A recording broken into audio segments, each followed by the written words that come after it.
Alrighty, we're back. We're gonna have legs today. Told you it'd be fixed pretty soon. Only problem, we're not gonna be able to pose. Their posing room is non-existent right now, from my knowledge.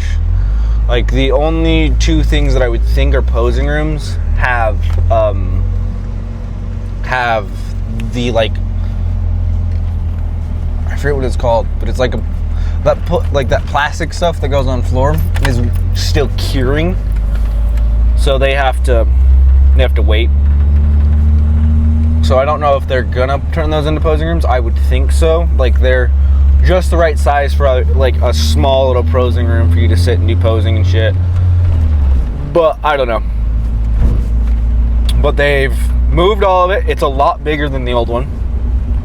So there's a lot more space, a lot more ability to move around too.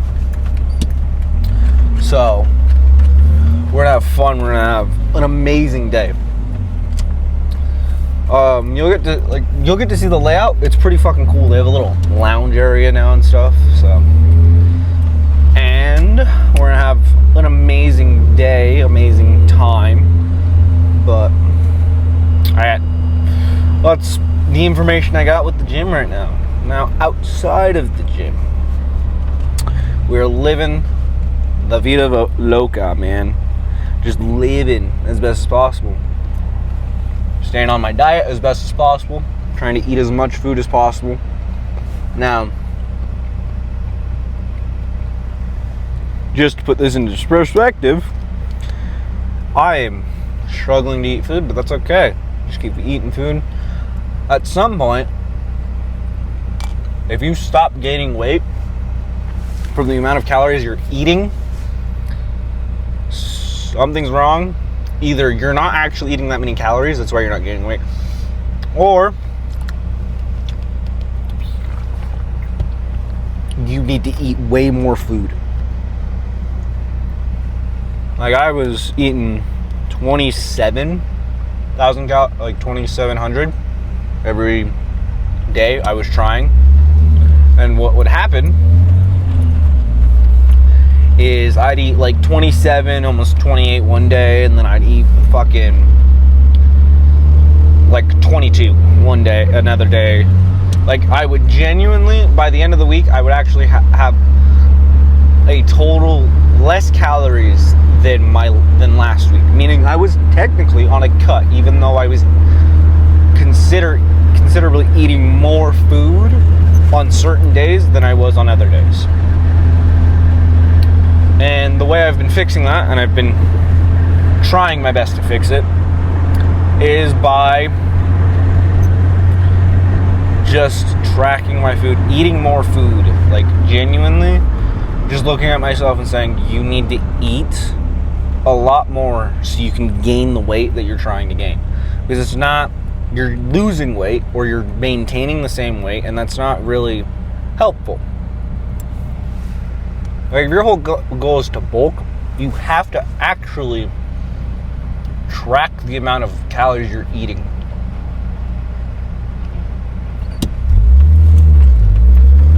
I'm not saying get maniac. Like, don't get fucking, you gotta track every single meal all the time. I'm not saying like every gram in your body has to be perfect. No, what I'm saying is try and track your foods. Try and get a good estimation of how many calories you're eating by like reading signs, like reading the amount of calories you're ordering from food, or like the amount of calories are in a certain amount of serving of food. That, like, just getting more aware of that makes your life of bulking and cutting easier. Because once you have an awareness of like, well, this is what I'm generally eating every day. I'm eating around 26, or I'm eating around 3,000, or I'm eating around 36, something like that. Once you have an understanding of that, like once you have a full concept of it, what's going to happen is you're going to sit there and realize, okay, I've eaten this many calories. most of them end up being this type of macronutrient, blah, blah, blah. I want to gain weight, and I'm eating this many calories in a day. How do I eat more better? Like, how do I eat the shit I like, just more of it? Like, that's why a lot of bodybuilders have the ability to gain a fuck ton of weight sometimes. Not just because of the steroids, but also because they can eat the food. Like, there's one dude I follow, he's an amateur bodybuilder. His whole thing, what he does is he eats the same shit bulking as he does cutting. The only difference is the amount of food he has to put in the body. So, like, instead of having like a massive fucking bowl of like chicken, rice, beef, and veg, instead of having that massive bowl, he has a smaller, half the size of the bowl, because he's cut his calories in half. I'm not saying you have to. What the fuck?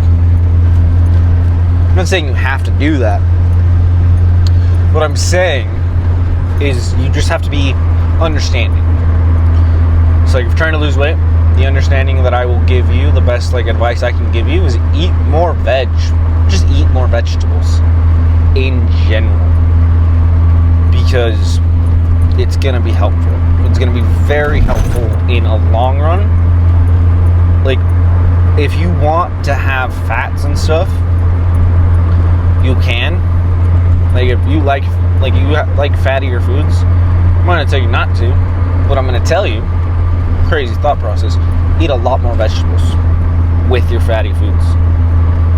Like, think about you're having like 3 ounces of like chicken thigh or steak or like a filet mignon or like something very like pork or something like that, like higher like fat foods, and you go, okay, well, I'm eating a ton of this stuff, I'm going to add an extra cup of vegetables than what I usually do. What's going to happen is you're going to be fuller quicker, and you're going to end up having a better digestive tract because of the fiber. You're lowering your risk of colon cancer by a lot.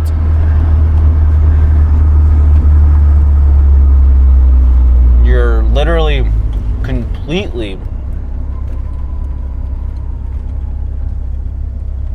mitigating some health risks because you're eating more vegetables.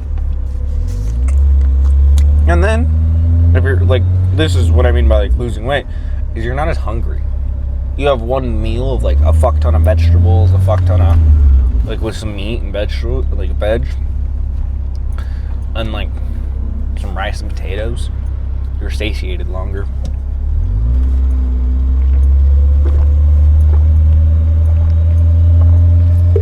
Like, you end up being happier.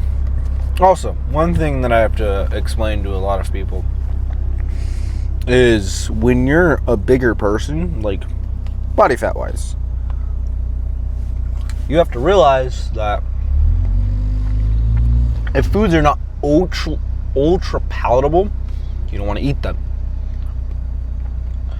So one way to make foods more palatable, more like easy to consume, is having low calorie sauces and finding foods you genuinely enjoy. Because on a technicality, like since I'm eating not cleanly, but like fairly low fat, like not low fat, but like easy to digest foods for me, a lot of people that I talk to who are used to eating very high palatable foods, like high sugar, high fats, all like very palatable foods, they end up not liking my meals that I cook for myself because they're not the most palatable. Like, they are not the most enjoyable to someone who has to eat of like very, very palatable foods. Like they have to eat stuff that is so easy to consume that they can gain the weight. This is no shot on nobody, but that's my thought process. And that's why when people get leaner, a lot of foods that they deemed very unpalatable when they were heavier, like more higher in body fat, become more palatable, easier to eat. Isn't just because they're leaner and they're used to it. It's because the food actually got better tasting to them. Like when I was a wee lad, like very small, very, very young, my mom could not convince me to eat like a ton of veg, like because I didn't enjoy it as much. I like veg. I'm not gonna lie to you. I genuinely do enjoy vegetables now, but when I was younger, not my favorite. Why? Because kids like ultra palatable food. Their favorite thing is very palatable, like the easiest shit to eat. So, when you think about that, people who have like picky diets, it's usually because of a few things. They were only given ultra palatable foods when they were younger, like, so they're used to shit that's like real easy to eat, fucking high in calories because it tastes so good. Or they're severely overweight, or allergies. Those are the three causes of it. Is like things have to be ultra palatable for you to be convinced to eat it. That's why there is it's a psychological thing, I forget what it's called, but it's like where you have the inability to eat some new foods because you're actually scared of it. I forget what it's called. But yeah, no, that is like an actual thing that happens. Some people say it's fake. Cool. I don't care what you believe. It's on medical records. It's whatever you say. If you don't believe it, that's okay. Like same way with people who don't believe in Tourette's syndrome. Same people who don't believe in, I forget what it's called, but there's like a one where like you feel immense pain all of a sudden for no reason and you can't figure out why. I forget what that one's called. Well, a lot of people don't believe in these like disorders because they just think, oh, you just want to be able to yell shit. That's what most people think about Tourette's. Why the fuck would you want a disorder that'll get you beaten in the streets because for some reason you decided to yell whore? Or for some reason your fucking arm, without you having any intention, swings out straight and you smack someone. You get your ass beat for it.